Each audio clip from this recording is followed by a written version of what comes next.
ಇನ್ನು ಅನ್ವರ್ ಮಾಣಿಪ್ಪಾಡಿ ಅವರ ಮೇಲೆ ರಾಜ್ಯ ಸರ್ಕಾರ ಟೀಕೆಯನ್ನ ಮಾಡ್ತಾ ಇದ್ದಿದ್ದು, ಜೊತೆಗೆ ವಿಜಯೇಂದ್ರ ಅವರ ಮೇಲೆ ಆರೋಪವನ್ನ ಮಾಡ್ತಾ ಇದ್ರು. ಅನ್ವರ್ ಮಾಣಿಪ್ಪಾಡಿ ಅವರಿಗೆ 150 ಕೋಟಿ ಆಫರ್ ಅನ್ನ ವಿಜಯೇಂದ್ರ ಅವರು ಮಾಡಿದ್ದಾರೆ ಅಂತ ಹೇಳಿ, ಎಲ್ಲಿರಿ ನೀವೇ ಕೊಟ್ಟಿದ್ದು ಅಂತ ಹೇಳಿ ಮಾಣಿಪ್ಪಾಡಿ ಅವರು ಹೇಳಿದ್ರು. ವಿಜಯೇಂದ್ರ ಅವರು 150 ಕೋಟಿ ಆಫರ್ ಪಬ್ಲಿಕ್ ಟಿವಿಗೆ ಅನ್ವರ್ ಮಾಣಿಪ್ಪಾಡಿ ಹೇಳಿಕೆಯನ್ನ ಕೊಟ್ಟಿದ್ದಾರೆ.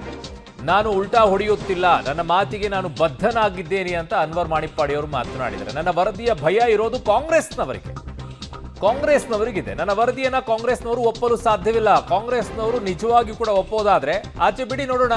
ಸಚಿವ ಖರ್ಗೆ ಹಾಗೂ ಅವರ ತಂದೆಯ ವಿಚಾರದಲ್ಲಿ ಅವರು ಮಾತನಾಡಿದ್ದಾರೆ. ಏನ್ ಮಾತಾಡಿದ್ದಾರೆ ನೋಡೋಣ. ಇದೇನು ಹೊರಗೆ ಬಂದಲ್ಲಿ ಎಲ್ಲ ನಿಮ್ಮ ಪಿತ್ತೆಲ್ಲ ಹೊರಗೆ ಬೀಳುತ್ತೆ. ನೀವೆಲ್ಲರೂ ಕಾಲ್ಡ್ರೆ ಗೊತ್ತಾಗುತ್ತೆ. ನಿಮ್ಗೆ ಪುರುಷತ್ವ ಇದೆಯಾ ಕೊಡಿ CBIಗೆ, ಆಮೇಲೆ ಮಾತ್ರ ಏನಂತೇಳಿ.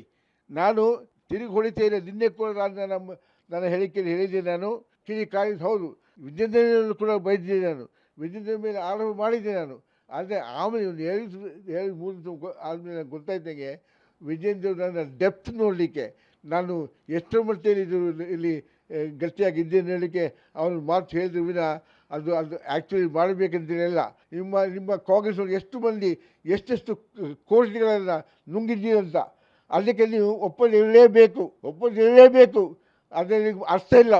ನಿಮ್ಮ ಮಂಡೆ ಹಾಳಾಗಿದೆ, ನಿಮ್ಮ ತಲೆ ಹಾಳಾಗಿದೆ.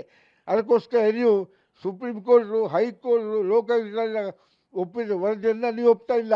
ಇದು ಭಾಳ ವರ್ಷಗಳಿಂದ ಲೂಟಿ ಮಾಡ್ತಾ ಬಂದವರು ಕಾಂಗ್ರೆಸ್ ಅಲ್ಲ. ಅವ್ರು ಹೇಗೆ ಒಪ್ತಾರೆ ಸ್ವಾಮಿ? ಹೇಗೆ? ಅದು ಮಾತ್ರ ಅಲ್ಲ, ಅವ್ರು ಒಪ್ಪುದಿಲ್ಲ. ಯಾಕೆ ಒಪ್ಪಲಿಕ್ಕೆ ಸಾಧ್ಯ ಉಂಟಾ? ಹೈಕೋರ್ಟಲ್ಲಿ ಗೆದ್ದಿಲ್ವಲ್ಲ ನಾವು, ಸುಪ್ರೀಂ ಕೋರ್ಟಲ್ಲಿ ಗೆದ್ದಿಲ್ವಾ, ಲೋಕಾಯುಕ್ತ ಹೇಳಿಲ್ವಾ? ಮಾಡಿ ಸ್ವಾಮಿ.